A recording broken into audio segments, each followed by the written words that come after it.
भारत माता के। भारत माता के।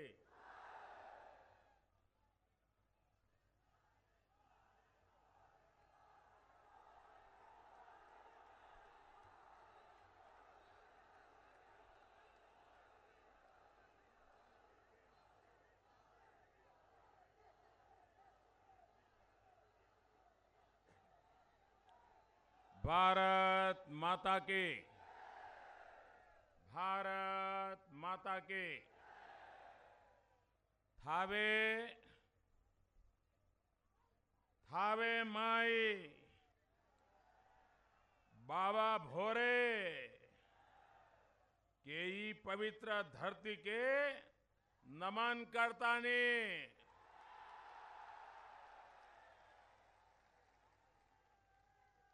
गोपालगंज के ही उपजाऊ भूमि खेत खलिहान एजा के किसान के आन बान शान बाटे।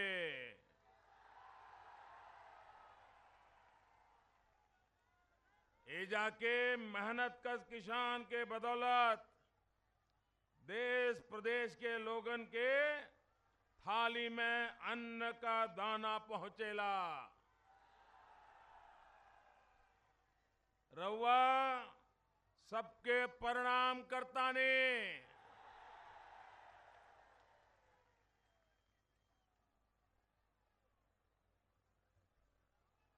मंच पर विराजमान सभी वरिष्ठ महानुभाव,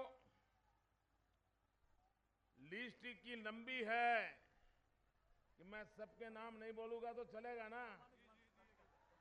आपकी इजाजत है? चलिए।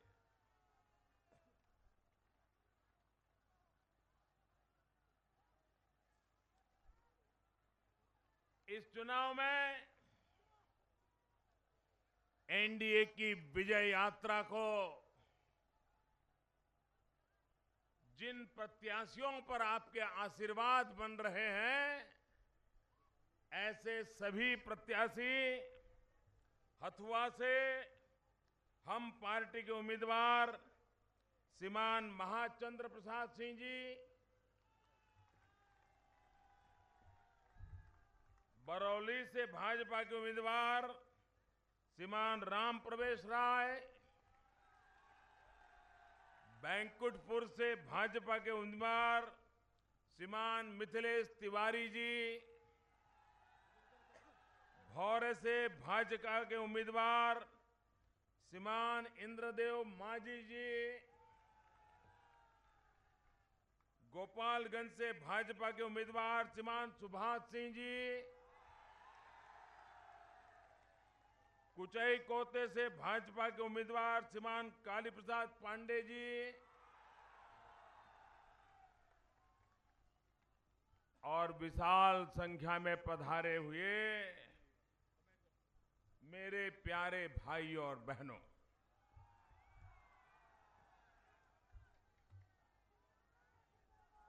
मैं दानापुर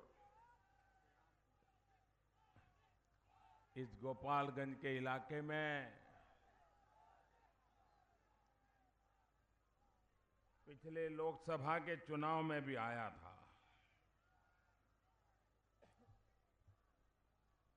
और आज दोबारा मैं आपके बीच में आया हूं।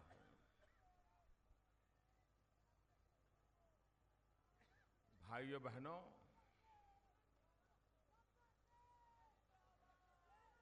आजकल आप ये महास्वार्थ बंधन के नेताओं की जो बयानबाजी सुनते हैं,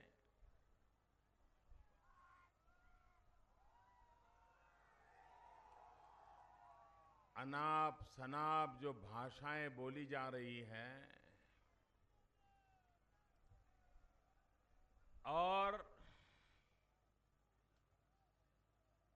शायद डिक्शनरी तो खाली हो गई है, लेकिन नई रोज रोज गालियां घड़ी जा रही है। मैं सोचता था आखिरकार 25 साल से जो लोग यहां सरकार चलाते हैं, 35 साल तक जिस कांग्रेस ने यहां सरकार चलाई है, 60 साल तक जिन्होंने सरकार चलाई है, सरकार में जितने मुलाजिम हैं, इनको इन्हीं के कालखंड में कभी न कभी नौकरी मिली है। एक प्रकार से ऊपर से नीचे तक सारा उन्हीं का खेल है। उसके बावजूद भी चुनाव में इस प्रकार का व्यवहार करने के लिए वो मजबूर क्यों हुए हैं? अपना आपा क्यों खो दिया है? सारी मर्यादाएं तोड़ करके निम्न स्तर की भाषा पे क्यों उतर आए हैं? मैं सोच रहा था कारण क्या है? भाइयों बहनों, कारण ये नहीं है कि मोदी ने कोई गलती की है। कारण ये नहीं है कि मोदी ने किसी का बुरा किया है। कारण ये है कि आपको प्रेम जो है ना, उसे वो पचा नहीं पा रहे हैं, पचा नहीं। ये जैसे जैसा आपका प्यार बढ़ता जाता है, उनकी गालियों की संख्या बढ़ती जाती है। और इसलिए एनडीए भारतीय जनता पार्टी का चुनाव अभियान कितना सफल चल रहा है, रैलियां कितनी बढ़िया हो रही है, उसका नाप निकालने के लिए इधर नजर करने की आवश्यकता नहीं है। ये रैली होने के बाद ये महास्वार्थ बंधन के लोग किस प्रकार से अपना आपा खो देते हैं, किस प्रकार से गाली गलौज पे उतर आते हैं, उससे तय होता है कि रैली कितनी जबरदस्त सफल हुई है। ये उसका मानदंड बन गया। भाइयों बहनों, आप मुझे बताइए, गरीब से गरीब व्यक्ति को भी, गरीब से गरीब व्यक्ति को भी कोई अगर ये कहे कि तुम बिकाऊ हो, तो वो सहन करेगा क्या? कोई सहन करेगा क्या? अरे फुटपाथ पर भीख मांगने वाले व्यक्ति को भी कोई अगर बिकाऊ कहे, तो वो भी कभी इस बात को स्वीकार करेगा क्या? गुस्सा करेगा कि नहीं करेगा? श्रीमान नीतीश बाबू,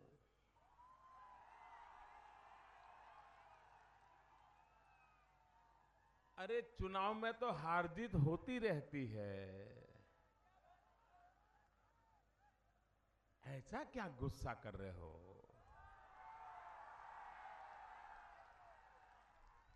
अब मोदी पर गालियां देते देते थक गए, जो बिहारियों को गालियां देना शुरू कर दिया। मोदी पर आरोप लगाते लगाते थक गए, तब बिहारियों पर आरोप लगाना शुरू कर दिया।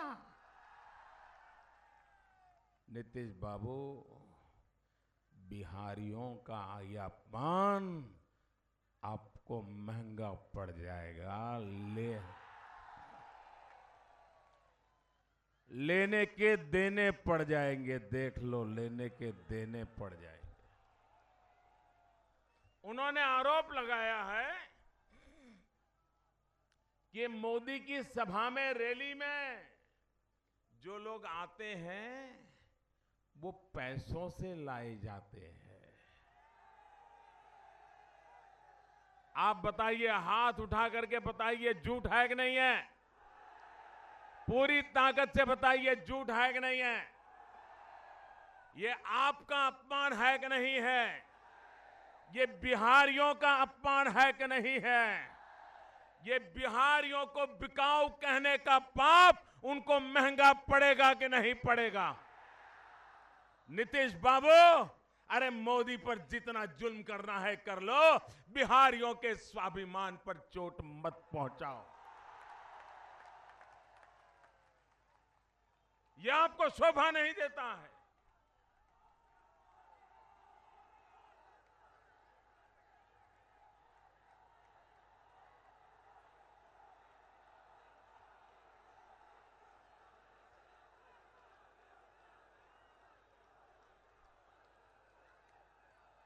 भाइयों बहनों, ये जनसागर कोई कल्पना कर सकता है? ये क्या बिहार का मिजाज बदला है, बिहार का मिजाज बदला है। और ये बिहार गुस्से में इसलिए है कि बिहार आप दोनों का 25 साल के कारोबार का हिसाब मांग रहा है और आप हिसाब देने को तैयार नहीं हो।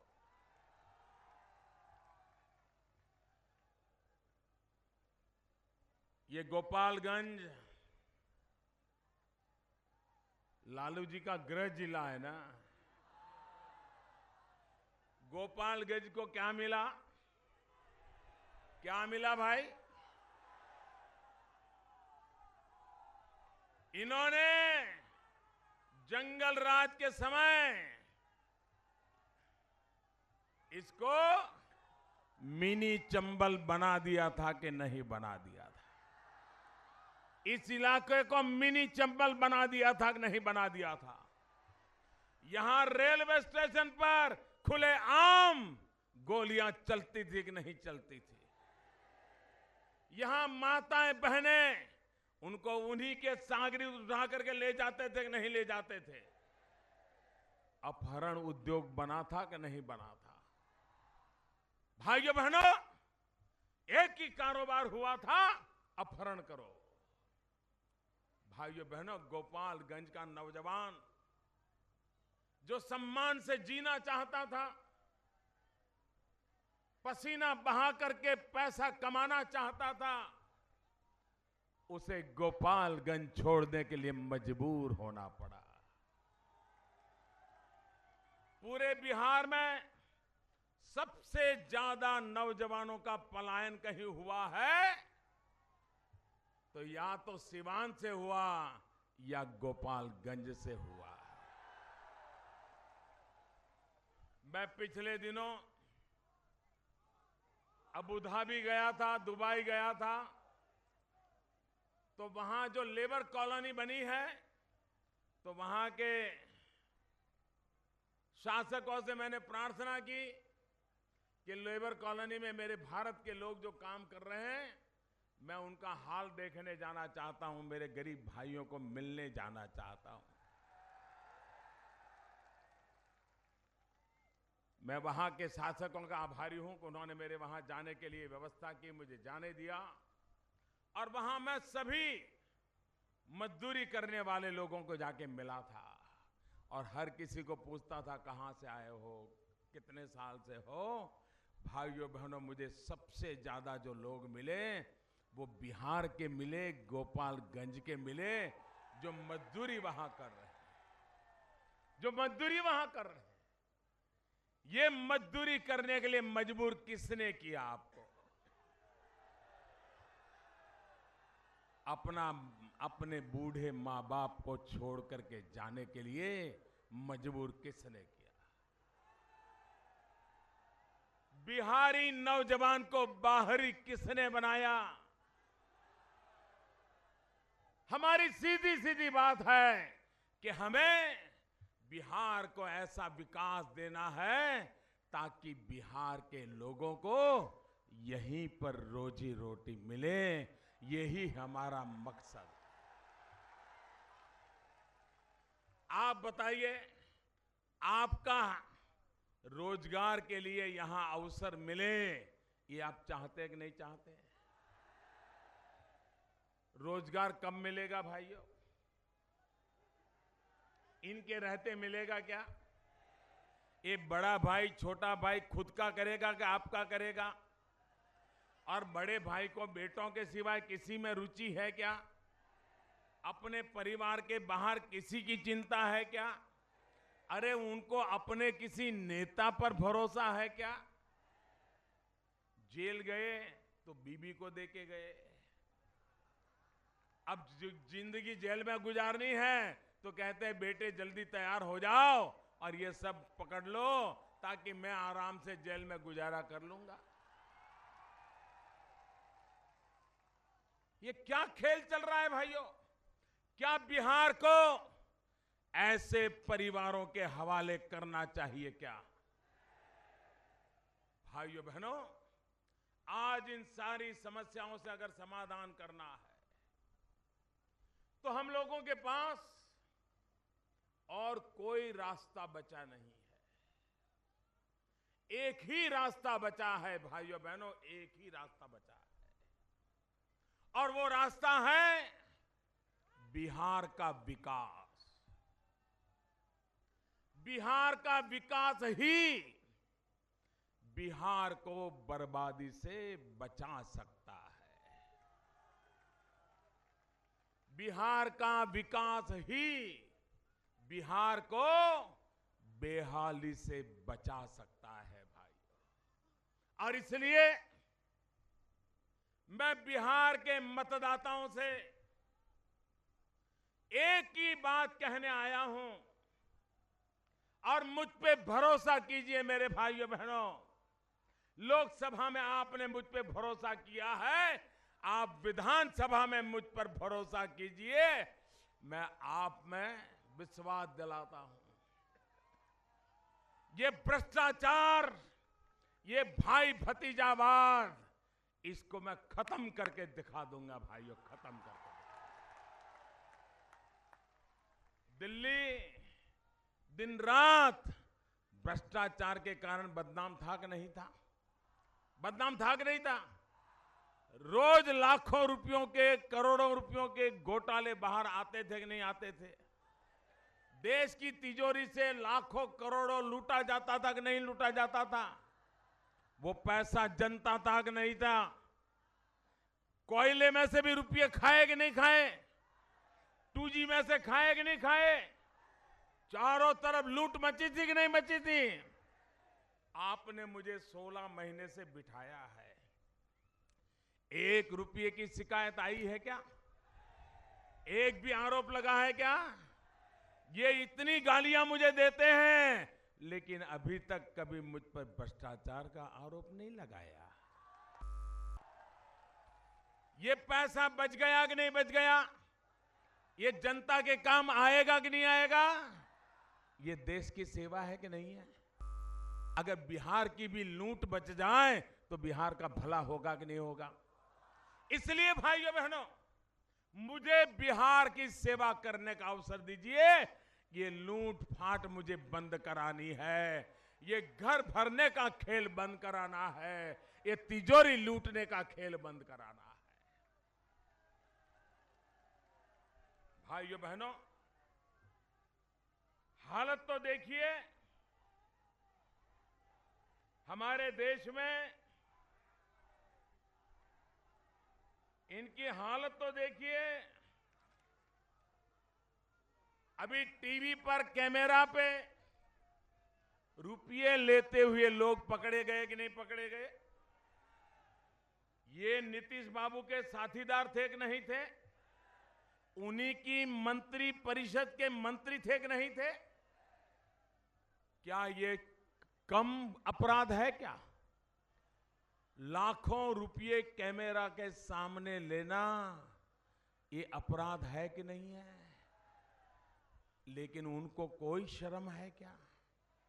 कोई शर्म है क्या? ये नीतीश बाबू ने कहा था कि अगर किसी का भी भ्रष्टाचार पकड़ा गया तो उसका मिल्कियत जब्त कर ली जाएगी और उसके घर में स्कूल खोला जाएगा, ऐसा कहा था। नीतीश जी ने कहा था ना कि भ्रष्टाचारियों के घरों को जब्त कर लिया जाएगा और उस घरों में स्कूल खोले जाएंगे, गरीबों के लिए स्कूल खोले जाएंगे। ये लालू जी को तो भ्रष्टाचार में जेल हुई है कि नहीं हुई है? ये जेल मैंने तो नहीं की, अदालत ने की है ना। जरा नीतीश बाबू बताइए, उनका घर कब्जे किया कि नहीं किया? उनके घर में स्कूल खोला कि नहीं खोला? एक काहे को लोगों को मूर्ख बना रहे हो भाई?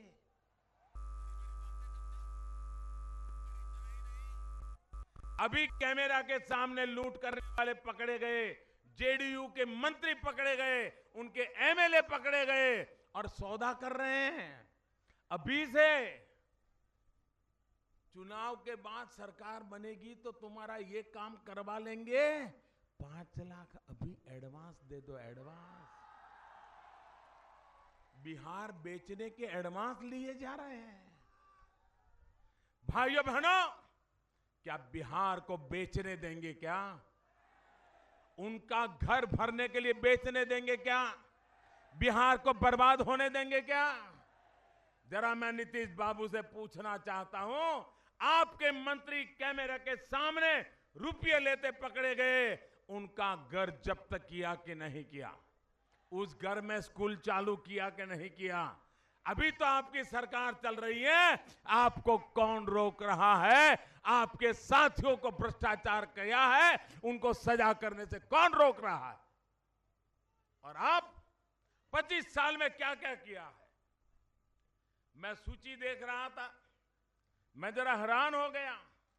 ये अपने आप को ईमानदारी की बातें करने वाले महाशय, आपने और लालू जी ने क्या खेल किया है बिहार की जनता जानती है। नई पीढ़ी के लोगों को मैं याद कराना चाहता हूं।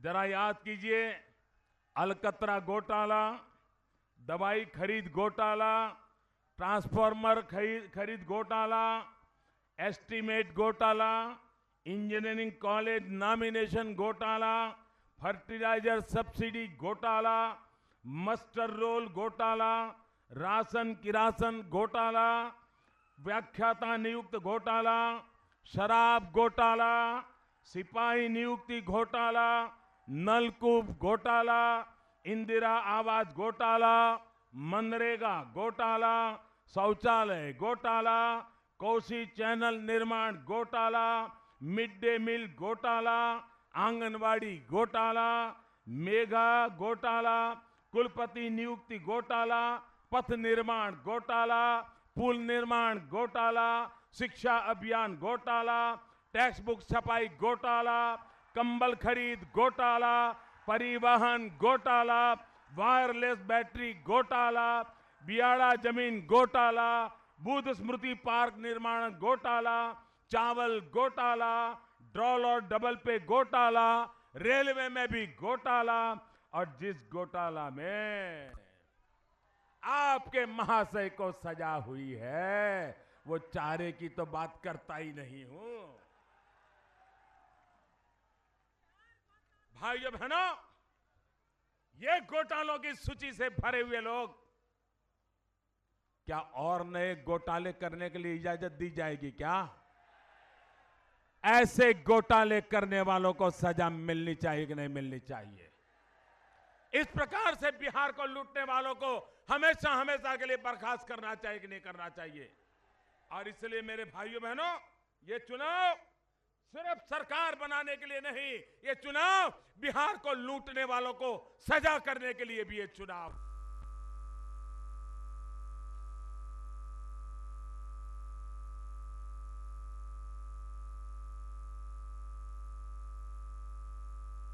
तो ये नीतीश बाबू हिम्मत के साथ कह रहे हैं, हिम्मत के साथ वो कहते हैं, हमें पुराने दिन लौटा दो। मेरे गोपालगंज के भाइयों, आए दिन अपहरण होते थे, वो पुराने दिन वापस चाहिए क्या? मां बेटियों की इज्जत लूटी जाती थी, वो पुराने दिन वापस चाहिए क्या? दलितों पर जुल्म होता था, वो पुराने दिन वापस चाहिए क्या? आए दिन हत्याएं होती थी, वो पुराने दिन चाहिए क्या? उन्होंने विनाश की परिस्थिति पैदा की थी, वे फिर से वापस चाहिए क्या? फिर से चंबल बनने देना है क्या?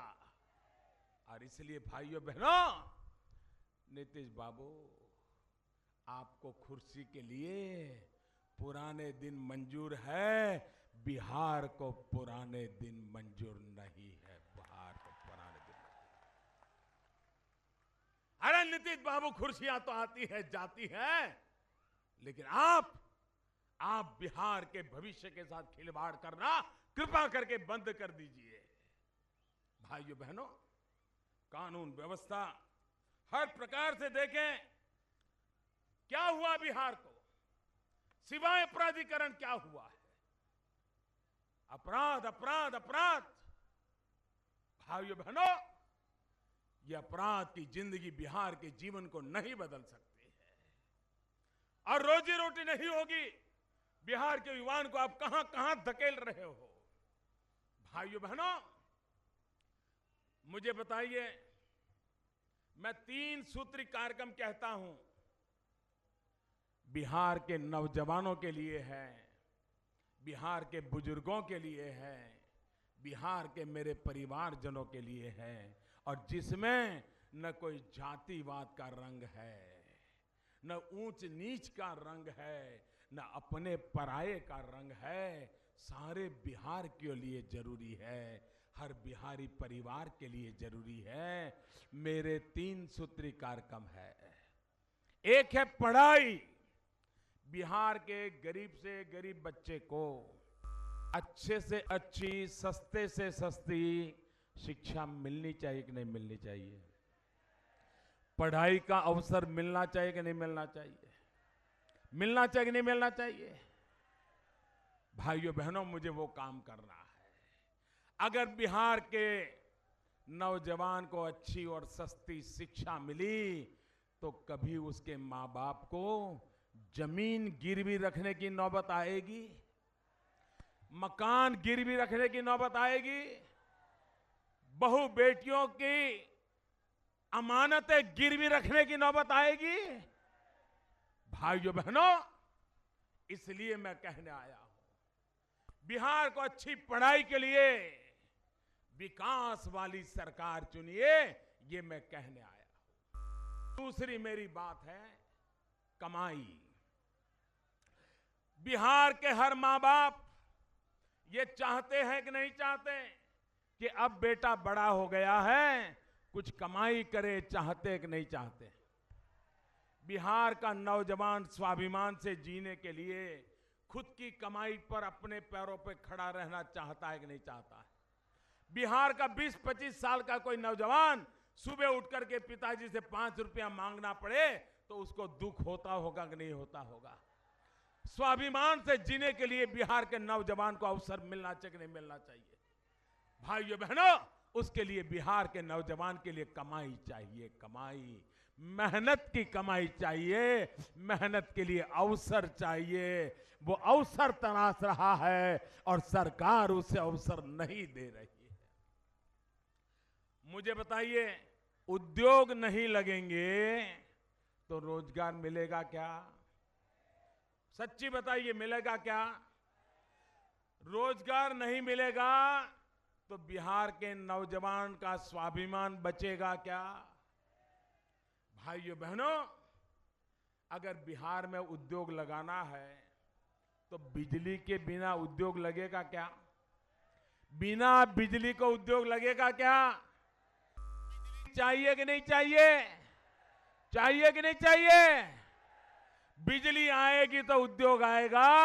इन्होंने पिछले चुनाव में कहा था कि मेरे जी सरकार बनाइए, मैं घर घर बिजली पहुंचाऊंगा, और अगर बिजली नहीं पहुंचाता तो मैं वोट मांगने के लिए नहीं आऊंगा।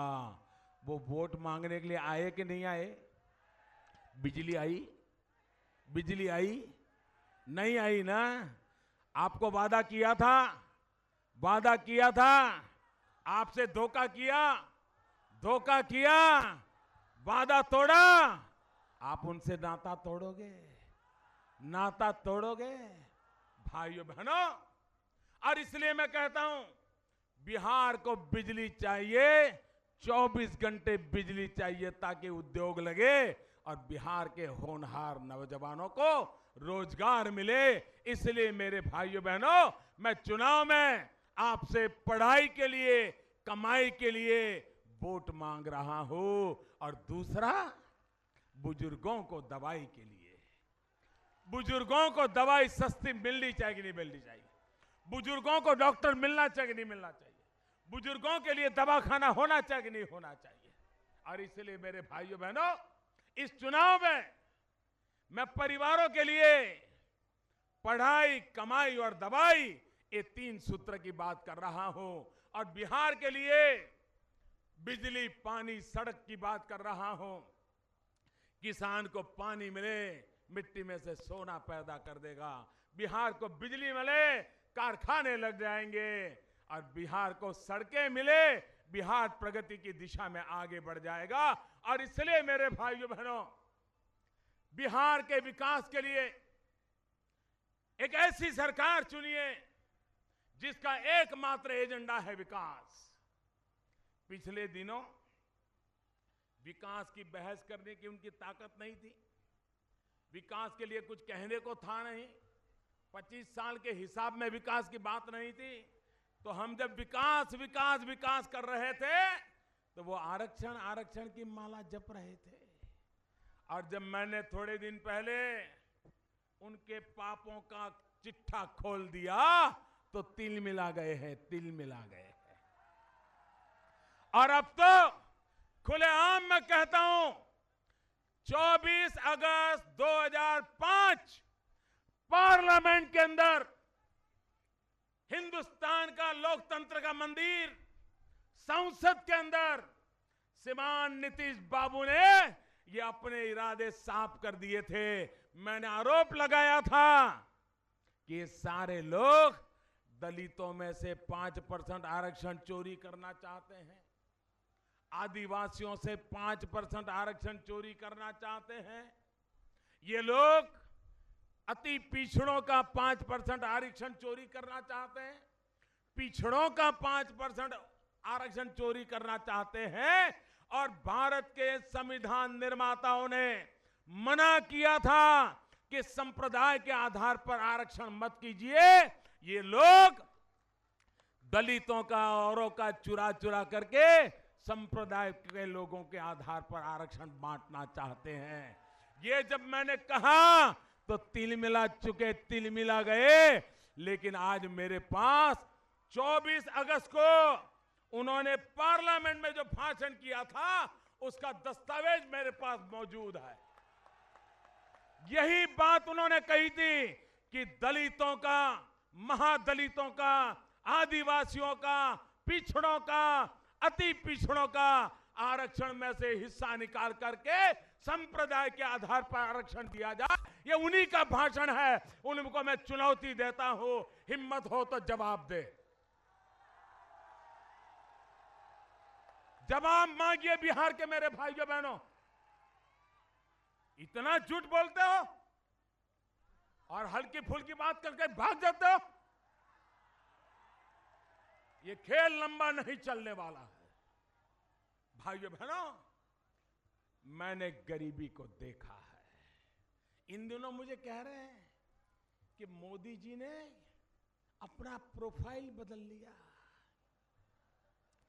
पहले तो मोदी विकास की बात करते थे, अब कह रहे हैं मैं तो चाय बेचता था, मैं तो गरीब माँ का बेटा हूँ, मैं तो पिछड़ा हूँ, मैं तो अति पिछड़ा हूँ। मैं जरा नीतीश बाबू को पूछना चाहता हूँ, क्या इस देश के पिछड़े को विकास की बात करने का हक भी नहीं है क्या? ना मैं पिछड़ा हूं तो क्या मैं विकास पर बोल भी नहीं सकता हूं क्या? अगर मैं अति पिछड़ा हूं तो मैं विकास की चर्चा नहीं कर सकता हूं क्या? क्या मैं दलित मां का बेटा हूं इसलिए मैं विकास की बात नहीं कर सकता हूं? क्या विकास की बात करने का ठेका आप ही लोगों को दिया हुआ है क्या? ये आप ही का ठेका है क्या? प्रोफाइल बदल रहे हैं। भाइयों बहनों, ये उनका अहंकार ही उनसे ये सब बुलवाता है, अहंकार बुलवाता है, ये अहंकार ही उनसे गलती करवाता है। और ऐसी निराशा, अब उनको आपके पास आने की हिम्मत नहीं है, तांत्रिक के पास जाते हैं। आपको तो गाली देते हैं कि पैसे से आते हैं, लेकिन खुद तांत्रिक के चरणों में जाके रुपयों के ढेर करते हैं। अरे ये जनता आपको बचाने वाली नहीं है, तांत्रिक कुछ नहीं कर सकता है। लाइए 100 तांत्रिक ले आइए, जा सारे हिंदुस्तान के तांत्रिक इकट्ठे कर लो। क्या खेल बनाया आपने?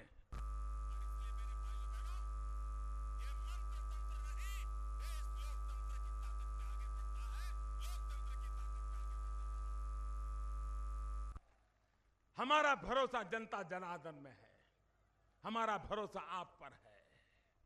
भाइयों बहनों, हमें बदलाव चाहिए विकास के लिए, हमें सरकार चाहिए विकास के लिए, और विकास ही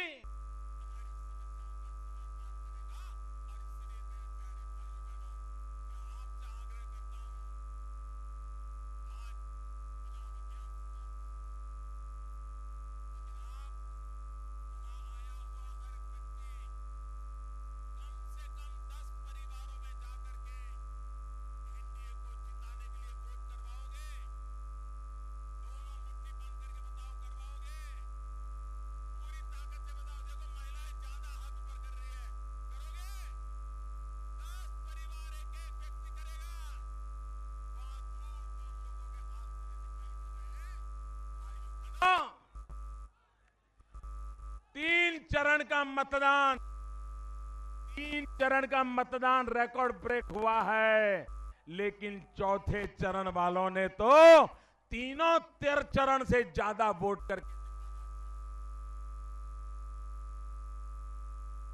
ज्यादा से ज्यादा मतदान चौथे चरण वाले करके आए। भाइयों बहनों, उनका सुपड़ा साफ है। अब ये कभी बचने वाले नहीं हैं, और ये कभी दोबारा बिहार की राजनीति में आ नहीं सकेंगे। मैं बिहार की जनता ने भारतीय जनता पार्टी एनडीए को जो आशीर्वाद 3 चरण में दिए हैं, और जिसमें विजय का विश्वास पैदा किया है, आने वाले 2 चरण में 1/2 बहुमत वाला नतीजा दे देंगे, ऐसा मेरा पूरा विश्वास है। बहुत बहुत धन्यवाद। सभी नेता आ जाए, यहां पर उम्मीदवार आ जाए, मुट्ठी बंद करके मेरे साथ बोलिए, भारत माता की जय। पूरी ताकत से आवाज दीजिए भाइयों बहनों, भारत माता की जय, भारत माता की जय, भारत माता की जय।